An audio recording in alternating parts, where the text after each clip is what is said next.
accepting my invitation to attend this media conference. And I would also like to say good morning to all of my fellow citizens who are listening to this broadcast. The recent appointments made by the Judicial and Legal Service Commission of judges to the High Court, the subsequent statements made in respect of those appointments, and actions announced to the public which it took against Madam Justice Marcia A. Caesar have serious implications for the independence of the judiciary, the rule of law, and public confidence in the administration of justice. Enquiries have been made of me by members of the media to comment on these matters. Those enquiries, together with the impact of these matters as stated above, have caused me to convene this media conference. It is hoped that after this media conference is published to the national community, my fellow citizens would be able to have a better and a fuller understanding of the issues and would become more important and aware of the issues. Madam Justice Marcia A. Caesar had consultations with me in respect of the public statements made by the JLSC and its decisions and or actions subsequent to her being appointed a judge. There is therefore the relationship of lawyer and client existing between us in respect of those matters. Having regard to the privilege of lawyer and client communications, I cannot disclose to you any such communications made by her to me, and further, I cannot disclose to you any communications I had with her in respect of these matters. The issues, however, which arise from the statements and the action of the JLC are so important to the security of tenure of a judge, the independence of the judiciary, the rule of law, and simply justice of an individual or justice to an individual, that I feel compelled in my duty to the public to express my views on them. It is a matter of record that during my career as a lawyer and when I was a politician, I expressed publicly my concerns about the independence of the judiciary, the rule of law, whenever I saw there were threats to these sacred principles. We have seen over the years in our country a progressive decline of public trust, respect, and confidence in most of the major institutions of the state. We are fortunate, however, that the judiciary is one of our institutions which still enjoy public confidence. It is important, therefore, that we do not allow the events of the past days to cause the people to abandon their trust and confidence in the judiciary. I am concerned, therefore, about the important constitutional and legal principles which are under threat from these events, regardless of the individuals who are involved or who have been involved. The JLSC has the power by Section 111 of the Constitution to make appointments to the office of judge and to promote judges to the Court of Appeal. It is also given the power to exercise disciplinary control of judges and to remove them from office. In order to remove a judge, there is a special procedure which must be followed in accordance with Section 137 of the Constitution. The members of the JLSC are appointed by the President after consultation with the Leader of the Opposition. It is therefore an independent service commission. The JLSC is headed by the Chief Justice, who is the Chairman. The other members include the Chairman of the Public Service Commission and 3 other members appointed by the President. One of those persons appointed must hold the office of judge, and 2 other persons must have legal qualifications. Having regard to the nature of the composition of the JLSC, it is reasonable to presume that the JLSC was guided by the law in discharging its functions and duties in appointing the Chief Magistrate as a judge. The Chief Justice heads both the administrative and judicial arms of the judiciary. In addition to being the chairman of the JLSC, the Chief Justice is in charge of the administration of the Court of Appeal, the High Court, the Magistrates' Court, the Coroner's Court, and all aspects of court administration in the judiciary and in the magistracy. The administrative arm of the judiciary does not exercise judicial powers. Its powers are limited to administrative functions. The judicial arm of the judiciary exercises judicial power. The judicial arm of the judiciary comprises the judges of the High Court and the Court of Appeal. The Magistrates' Court and the Coroner's Court also exercise judicial power. The magistracy is headed by the Chief Magistrate, but the person in charge of the overall administration of the magistracy is the Chief Justice. It means, therefore, that having regard to the powers and functions of the office holder of Chief Justice, the Chief Justice at all times would have access to all information regarding the workload of magistrates and judges, their part-heard matters, and their outstanding judgments. The Chief Justice would have access to the statistical data of cases pending before magistrates and judges, and it is always open to him as Chief Justice at any time and as Chairman of the JLSE to get access or to obtain any information of any outstanding work which the Chief Magistrate had before she was appointed a judge. The JLSE, therefore, would have had access to all of the data regarding the outstanding work of the Chief Magistrate before the JLSE appointed the Chief Magistrate a judge.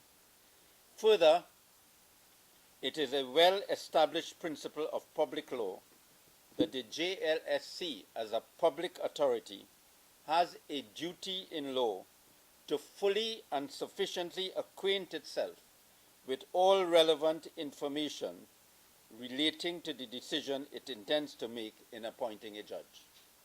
It had a duty in law to take all reasonable steps to obtain the relevant information of its intended decision in appointing a judge. It had a duty if it considered that the outstanding workload of the cases of the then Chief Magistrate was relevant to its decision to obtain that information. It would be readily seen from the above that the JLSC had all access to this information through the Chief Justice. The duty to obtain this information, if it considered it relevant to its decision, was the duty of the JLSC. The JLSC was the appointing body of a judge, and the JLSC had to satisfy itself from the records which were available, and it had a duty to obtain any, and it had a duty, if it obtained any further information from any other source, to verify that information from its official records. No reasonable person would believe that if the JLSC wanted to get information about the outstanding workload of the then Chief Magistrate, it could not have got that information from its official records. No reasonable person would also believe that even if it got information from any other source, including the then Chief Magistrate, that it could not verify that information against its own official records. Further, no reasonable person would believe that the Court Administration Department of the Judiciary, which was established for the specific purpose of improving the administration of justice, that it would not have a system of receiving and compiling records of part-heard matters of judges and magistrates.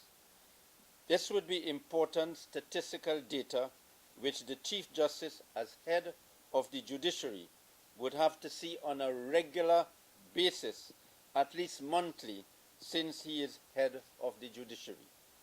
The Court Administration Department would have to provide reports to the Chief Justice for the Chief Justice to assess the workload of judges and magistrates in order to determine whether there are excessive delays in the magistracy or the judiciary. The JLSC cannot properly and in law blame a judicial appointee for not doing its duty to acquire relevant information in respect of a decision which the JLSC has to take. The JLSC cannot properly in law abdicate its responsibility and surrender its duty of getting relevant information or of supplying relevant information to it, where that information would be part of the official record of the Court Administration Department of the Judiciary.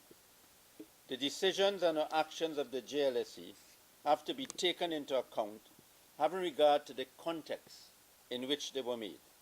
The Chief Justice, as head of the JLSE, after Madam Justice Marcia A. Caesar and the other two judges were sworn in, informed the media of the following, among other matters. He described the selection and appointment process as one of the most rigorous selection process you can find anywhere in the region or the Commonwealth. We take a lot of trouble to find the best people. We are the only branch of government that has published and publicly articulated criteria for appointments. Among the criteria used, the Chief Justice said, candidates were selected based on their professional confidence, integrity, temperament, and experience. With professional competence, we consider legal training and knowledge, intellectual and analytical ability, mature and objective judgment, communication and organizational skills, and interest in developing the law, end of quote.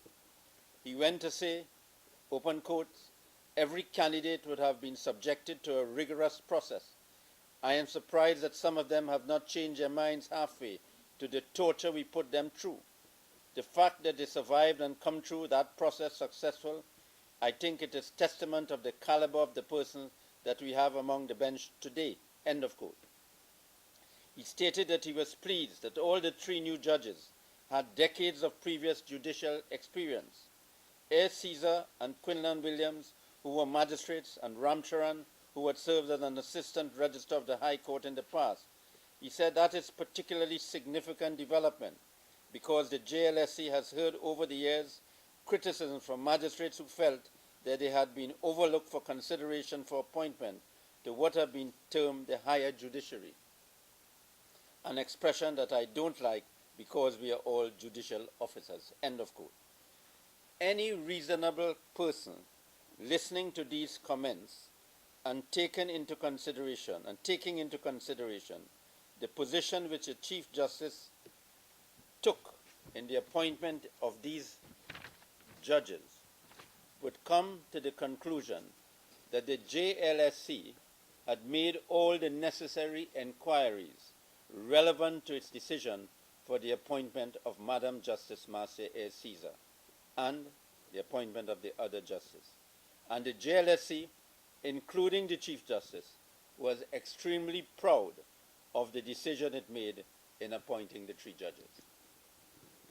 As a matter of fact, the public record would show that after Madam Justice Marcia A. Caesar was appointed and sworn in, she commenced her judicial duties as a judge at the San Fernando High Court. I want to express my views on the principle of functus officio, which from the publications in the media appeared to have advocated that functus officio was a barrier for the judge completing her partoad matters in the magistrate's court. Madam Justice, I have not seen any law which prohibited High Court Judge Madam Justice Marcia A. Caesar, after being appointed a judge, to be able to finish her magistrate's court cases. A judge is higher up in the pecking order than a magistrate, and therefore as a judge, she would have a higher jurisdiction than a magistrate, and consequently could have continued to complete her partoad cases in the magistrate's court if that was required by the JLSE. Madam Justice Marcia A. Caesar had full jurisdiction to complete any of her partoad matters in the magistrate's court. I recall a comment from the former Chief Justice Michael de Labastide, who is reported to have said in the media that he did not see any reason why the judge could not have completed her partoad matters.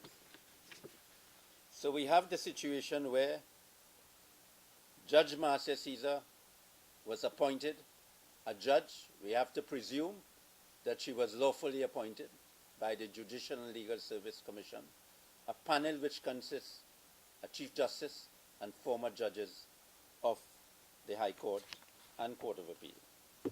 We also have a situation where there was nothing to prevent Madam Justice Marcia A. Caesar from completing her matters, although she was appointed a judge.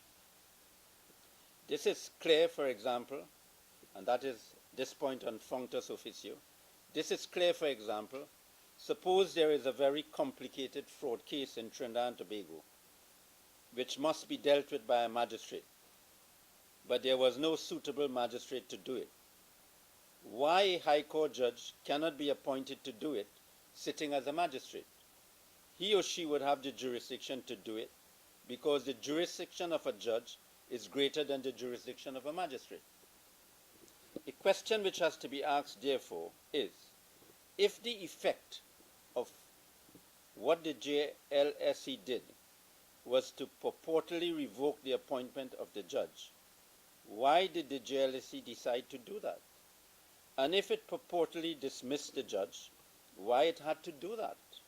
In any event, it was open for the JLSE, for instance, to postpone the date of the appointment of the judge to take effect until she completed her parenthood matters in the magistrate court, or not to take effect for a period of 1 month or 6 weeks, which can be given to her to complete her matters. We are talking here about a judge of the High Court who is appointed and sworn in as a judge and commence her duties as a judge. Can a judge in those circumstances be removed from office without the special procedure stated in Section 137 of the Constitution? Assuming but not admitting all that the JLC has stated, is that sufficient in law to remove a judge for the grounds as specified in Section 137 of the Constitution? I do not think it is enough. Another question arises, however. There has been talk about a letter of resignation signed by the chief, signed by this judge.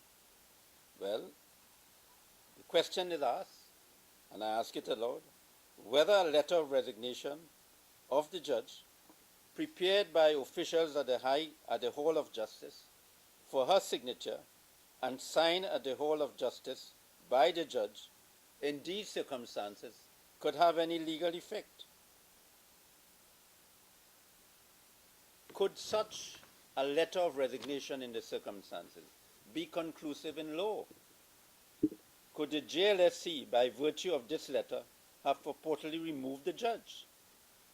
These questions certainly show that important questions of the independence of the judiciary, the enjoyment of the security of tenure of a judge, the rule of law, and justice for a judge arise from the facts and circumstances of this case. As a member of the legal profession, I cannot subscribe to the view that a judge of the High Court of Trinidad and Tobago in these circumstances can lose the office of a judge. That is an opinion I feel strongly about, and is an opinion which I am prepared to challenge at any level. We are dealing with a judge of the High Court, a member of the judiciary of Trinidad and Tobago, who is by law the guardian of the Constitution and the guardian of the rights of the people.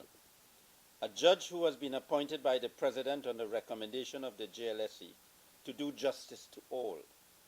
The Privy Council only this week gave a decision in the Reginald Dumas case, in which it held that the judiciary was the guardian of the Constitution. That decision is a landmark decision. The Privy Council stated in that decision that it was impressed with the judgment of Justice of Appeal Jamada, who gave the judgment of the Court of Appeal. The claim in that case was conceptualized by my friend, the late Mr. Kaz Hudson Phillips, QC.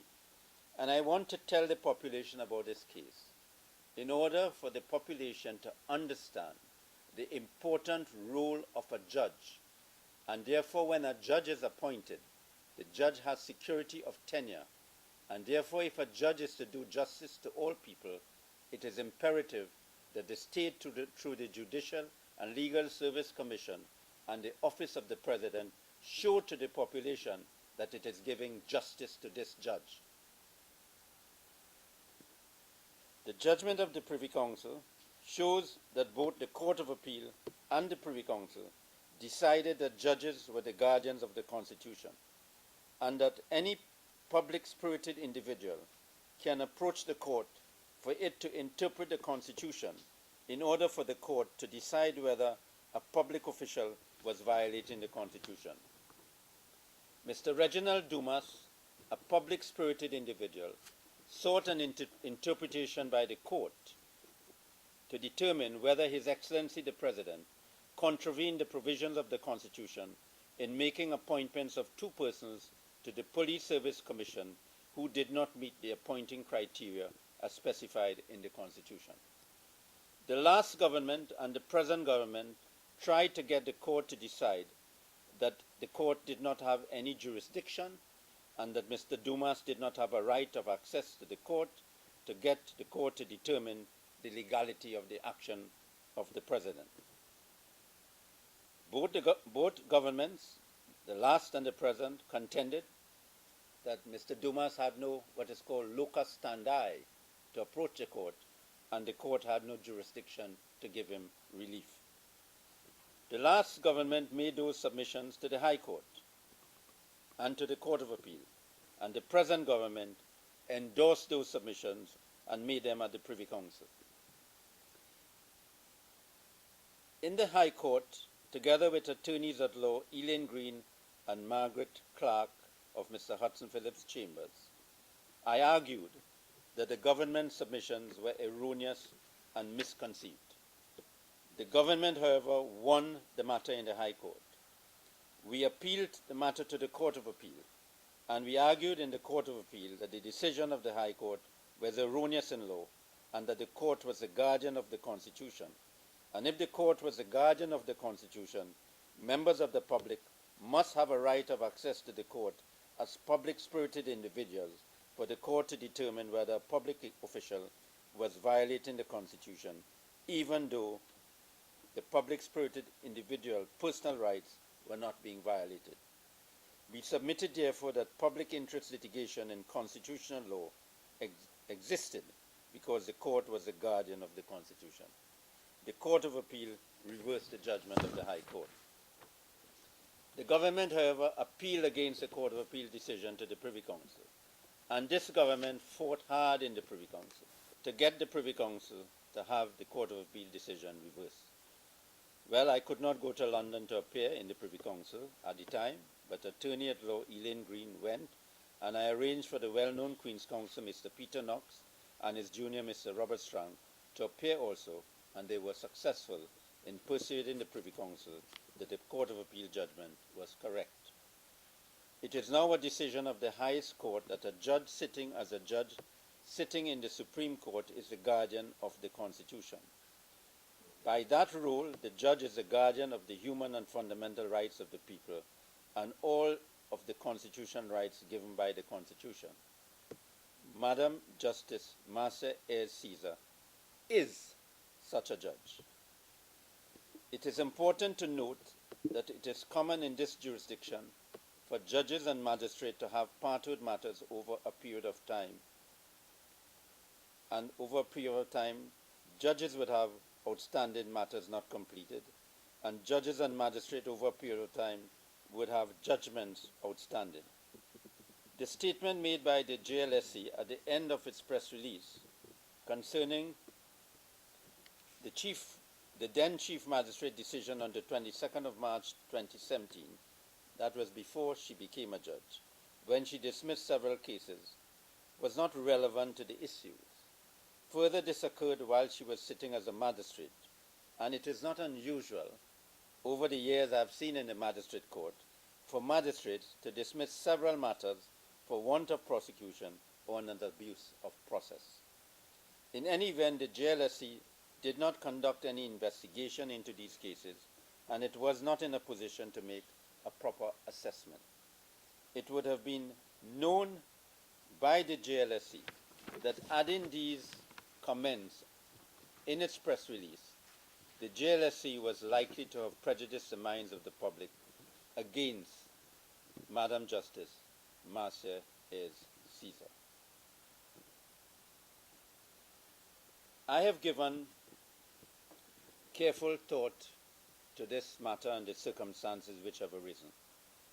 I have spoken to some of my colleagues in the United Kingdom, members of the legal profession, and I am convinced beyond all reasonable doubt that Madam Justice Marcia A. Caesar, having been appointed a judge, there is nothing which has been disclosed to the public to prevent her in law from continuing her functions and duty as a judge.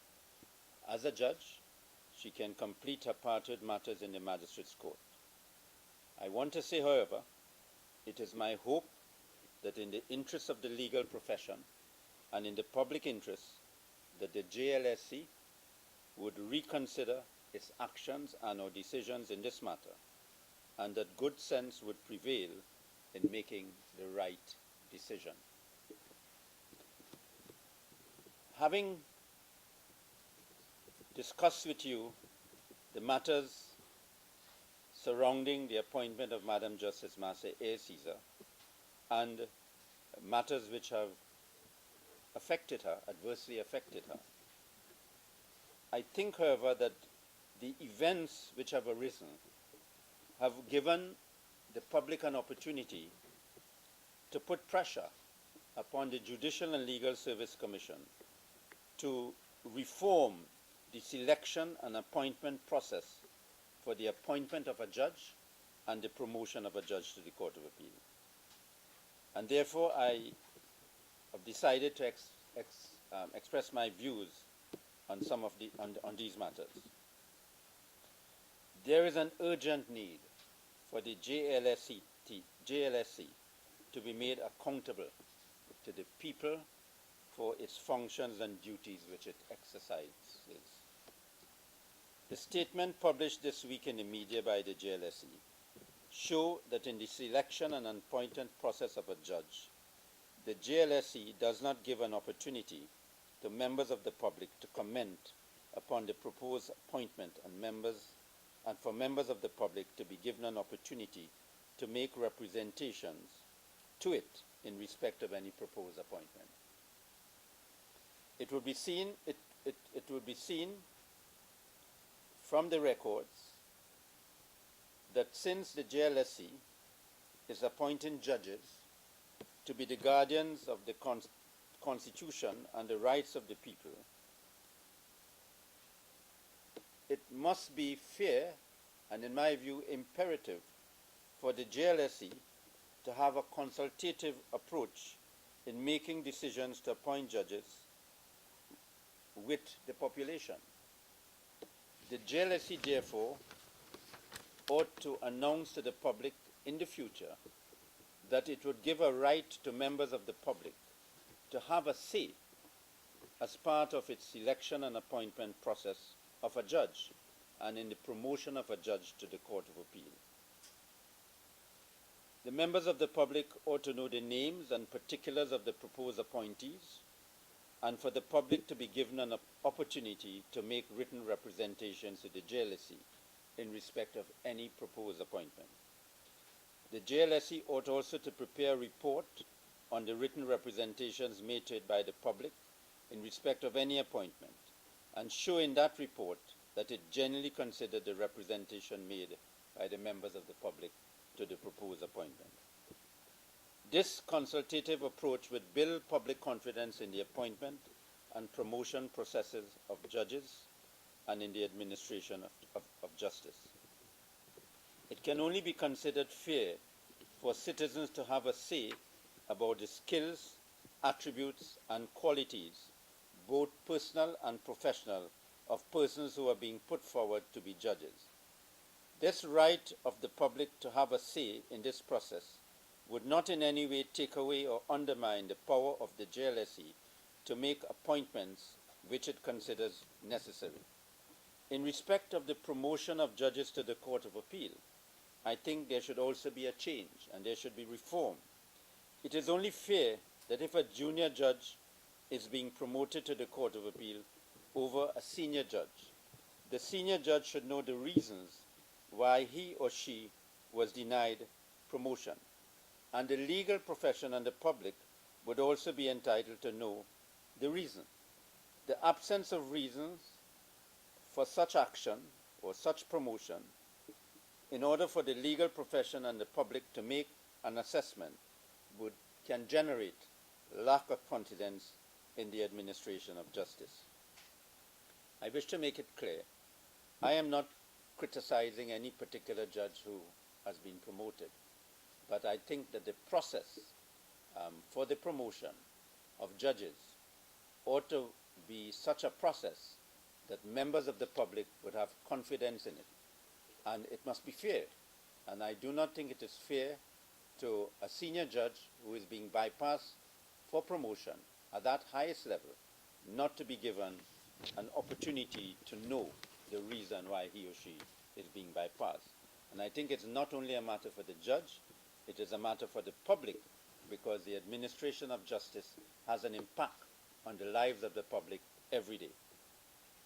And that brings me to the other point.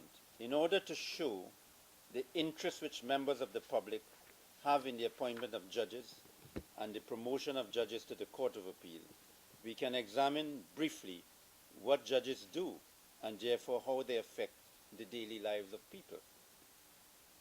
A judge, in the exercise of his power in the hearing and determination of criminal cases, can impose terms of imprisonment on individuals.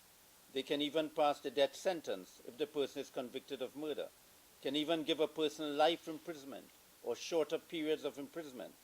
The powers exercised by a judge in criminal cases can affect the rights of an individual to liberty, security of a person, and even the person's right to life.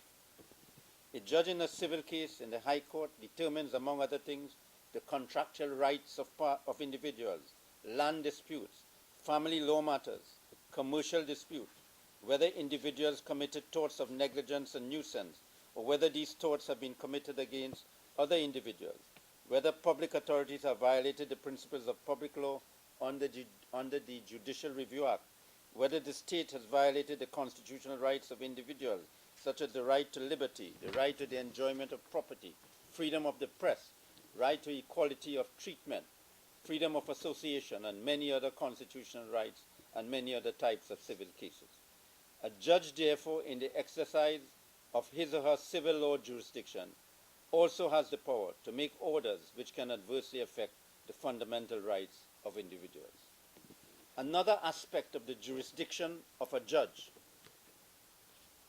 is the right of an individual under Section 14 of the Constitution of Trinidad and Tobago. By that section, a new right and a new remedy was given to all individuals against public officials when this country got independence. That new right or new remedy was any individual who alleged that his or her fundamental right guaranteed in the Constitution was violated by the state, or was being violated, or threatened to be violated, that person had the right to approach the court, to approach the High Court, for a judge to decide whether the public official is contravening, has contravened, or will contravene his fundamental right. And the High Court is given the power under Section 14 of the Constitution, is given the omnipotent power under Section 14 of the Constitution to determine whether any arm of the state, that is whether the government, whether the parliament, or even whether the judicial arm of the state violated the fundamental right. And if the court determines there was such a violation, the court has the power to make any order it considers necessary to enforce the rights of the individual, include giving damages and compensation. So this is the power of a judge. Those are the powers which a judge has. So if it is that any body, whether it's the Judicial and Legal Service Commission, or the Office of the President, or anybody, or Parliament, or the government, is interfering with the security of tenure of a judge, and it cannot be justified in law, it is a serious matter. And it is in that context I say, in conclusion, it cannot be doubted that the independence of the judiciary is an important safeguard against tyranny and unconstitutional action by public authorities. And therefore, it is important there be a determined effort to ensure that the trust and confidence which the public still has in the administration of justice would not be lost. Thanking you, and you're free to ask me any questions. That Mrs. Justice Marcia has made a consideration with respect to the ongoing matter. So is it safe to assume that you are her representing attorney? Well, I think it would be safe to say that I'm one of the attorneys. Okay. But in this, you're not talking as an attorney, you're speaking as... That is why I made it clear I'm not talking as an attorney here, I'm talking about the principles. It may be, depending on events which could occur, it may be that I will have to talk as an attorney in public.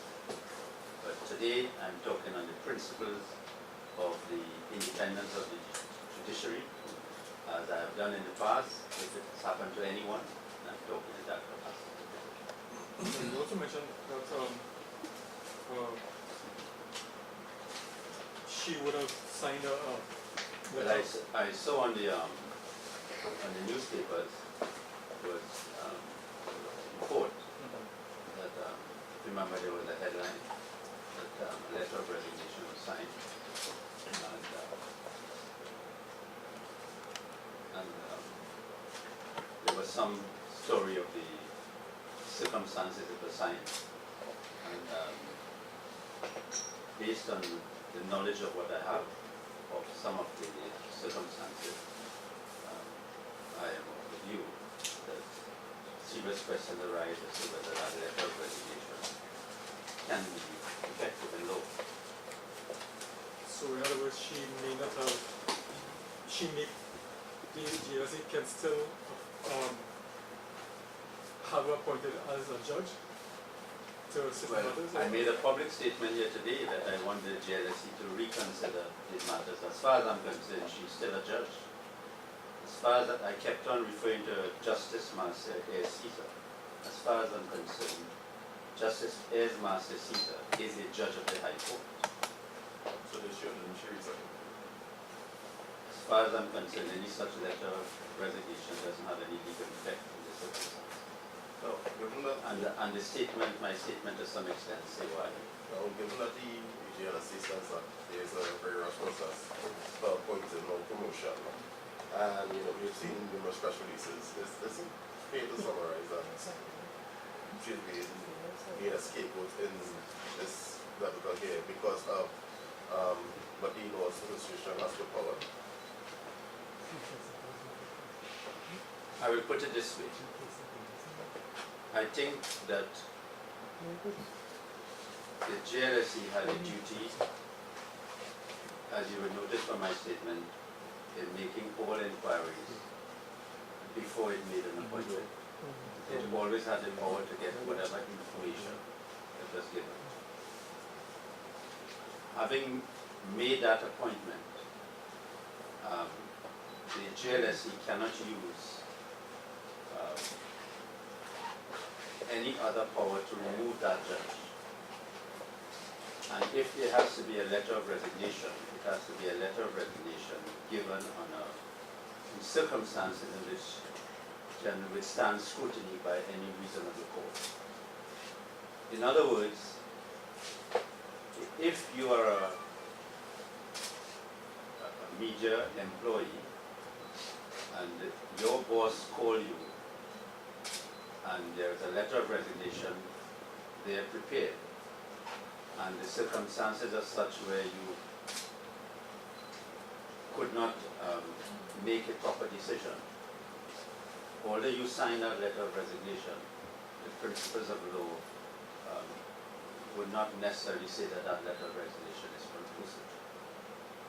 There are many other factors that the court would consider to determine whether such a letter of reservation is conclusive.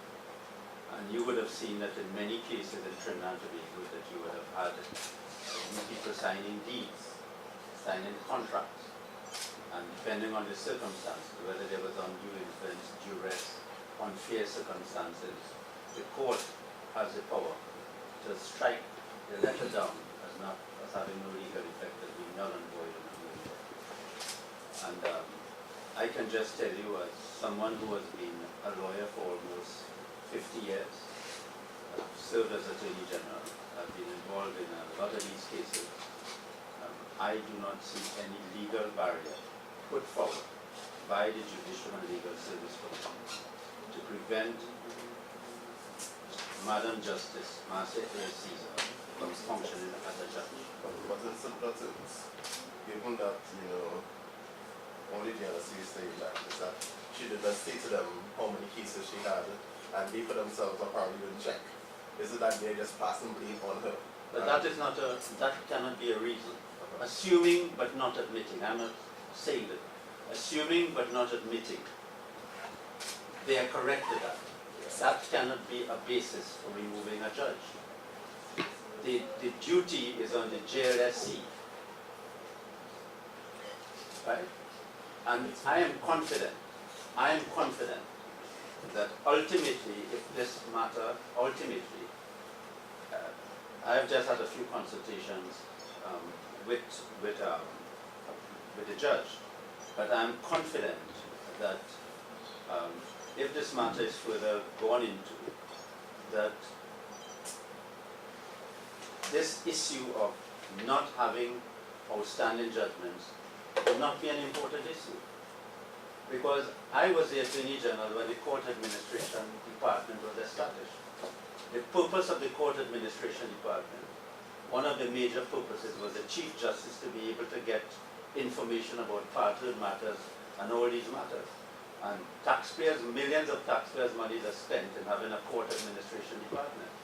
And could you believe that a body like the Judicial and Legal Service Commission would be appointing a judge and would have access to this information and would not find out? I am of the view that the JLSE had all that information and made its appointment on that basis. Now, why is it when a magistrate is promoted or is no longer available, a case has to start over? Couldn't a next magistrate continue the case based on all the submissions that are and whatever happened before? No, another magistrate cannot continue the case unless the law provides for that. Because a magistrate would have, a different person would have heard the evidence. There can be circumstances, probably if it's a question of law only, but if it's a question to assess the facts. But my position in this matter is that, and I'm sure I'm correct, my position in this matter is that Madam Justice Marcia A. Caesar was not appointed to a post lower than a magistrate. She was appointed to a post higher than a magistrate. And a judge has more jurisdiction and more powers than a magistrate. So if the person is appointed a judge, nothing prevents her as a judge from sitting to complete a magisterial matter. But in any event, assuming I am wrong in that, not admitting that I'm wrong, but assuming I'm wrong, it was open to the JLSC to make the appointment effective, to take effect over 6 weeks or 2 months or whatever. So a judge cannot properly and lawfully lose office because the JLSC did not do its duty in determining whether there are parted matters. If that is the case, it will be a serious situation in Trinidad and Tobago. You know how much parted matters have in Trinidad and Tobago? You know how many delays that have in Trinidad and Tobago? Mr. Maharaj, you said in your view, Mrs. Marcia A. Caesar is still a judge. Yes. In the view of the JLSC, is she still a judge? It does not appear so from what I read in the JLSC report, but maybe I'm wrong. So, should at the end of time, should she be reinstated as a judge? It's no question to be reinstated. She doesn't have to be reinstated.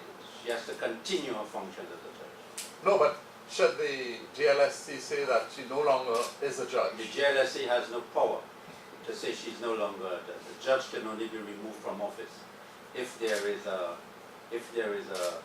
genuine letter of resignation, or secondly, if there's a committee, a tribunal appointed by the president. There's a special procedure under section 137. And then that has to be a recommendation to the Privy Council, and the Privy Council determines whether the judge should be removed from office. A judge cannot be removed from office easily. No. So then, Mr. Maharaj, from what you are saying, she's still a judge, so therefore she can hear matters. I am saying, yes, that's my view. Yeah, that's your view, but in the eyes of the JLSC, could she hear matters? Well, if the JLSC does not take steps to facilitate her to continue her function as a judge, it will be open to the judge, as many judges have done, to challenge that decision and to seek compensation from the state. And we have had in this country, there was an attempt to suspend a judge, Mr. Justice Crane. It was wrongly done, and the matter went to the Privy Council, and the Privy Council held that the Chief Justice and everybody here was wrong. And so it is open for any judge who is a judge, and the JLSC wrongly attempt to prevent the person from being a judge, to challenge the JLSC in judicial review, for the courts to hold that the decision of the JLSC is illegal, procedurally improper, and irrational. And the Judicial Review Act gives that judge the right to appeal to the Court of Appeal, and if necessary to the Privy Council. And should a judge appeal and win her case, should the Chief Justice and the members of JLC resign? Well, I can't answer that question yet. I can't answer that question yet because I think that I can say this too. From what I see that has happened so far, is not every error made by a judge or made by an administrative body merits or attracts resignation and removal from office. So the justice system is not an infallible system. It makes errors every day. So the law provides that it's not every error that is made by a public body, the body must resign. From what I have seen so far, I do not think there is any basis to ask the Chief Justice to resign. But having said that, I do not know what may come out if there is litigation. And therefore I would have to reassess that if further matters are looked at. But I think I do not agree with some of my colleagues that this matter at this stage needs calls for any resignation of the Chief Justice. What I do think, however, is that the Chief Justice has a responsibility as chairman of the Judicial and Legal Service Commission to get this matter reconsidered by the Judicial and Legal Service Commission, and to take steps to have reforms in the appointment process so that things like these may not happen again. Well, let's say all of this blows over. What about the public confidence and the confidence by your association and the attorneys in Justice A. Caesar or the JLSC? Will they be able to function properly given the lack of confidence being expressed now? Well, I do not know that if it is that Justice A. Caesar was not to be blamed, and if it is that the letter of resignation was signed in circumstances in which it cannot be upheld in law, then there is nothing wrong with Madam Justice Caesar did. She was appointed by the Judicial and Legal Service Commission on the basis you heard what the Chief Justice said. So the fact that one may be dissatisfied with an appointment of a judge or a magistrate doesn't mean to say that she ought to be removed and there is no confidence. What we have to do as lawyers, we have now to fight to ensure that the system for appointment of judges are improved, which would build confidence in the administration of justice. But you remember this whole attempted case against Justice A. Caesar has been built on two premises. One, she failed to disclose outstanding cases, and I've shown you the Judicial and Legal Service Commission could have got that. And even if she disclosed cases, I don't know the facts yet. Even if she disclosed cases and one or two left out, that is not a basis for removing a judge. Secondly, if someone is asked in circumstances to sign a letter of resignation, which has been prepared for her to sign, and the circumstances are such that a court would frown against that and say that they cannot accept that as a free will letter of resignation. That's the end of that letter of resignation. So she's a judge. And it means that whatever the Judicial and Legal Service Commission did to prevent her from operating as a judge is null and void and of no effect.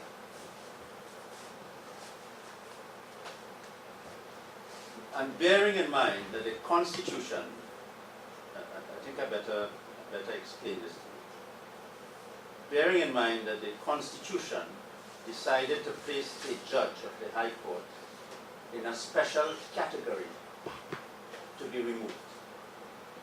And that is why if you read section 137 of the Constitution, you would see that the Judicial and Legal Service Commission has to make a recommendation to the President. The President has to appoint a tribunal, and there's a kind of tribunal. The tribunal has to have a hearing. The judge has to be heard. Up to now, the judge has not been heard. The judge has to be heard. And after the judge is heard, the tribunal sends a report to the Judicial Committee of the Privy Council, and the Judicial Committee of the Privy Council decides whether the judge can be removed from office. That is the Constitution, that's the law of Trinidad and Tobago. If I were an Attorney General, I would have taken the position, and I would have written to the Chief Justice, and I would have told the Chief Justice that you should look at this again and reconsider it. I am not the Attorney General, I'm just a lawyer, someone who articulates the views that I have in respect of issues, and I am making that public appeal. If for some reason the judge has to challenge it, and I'm asked to challenge it, I will undertake that responsibility. And if I have to take that responsibility, I would be prepared. If the judge decides to challenge it, I would be prepared to go to the highest level to prove that the rights of the judge have been violated.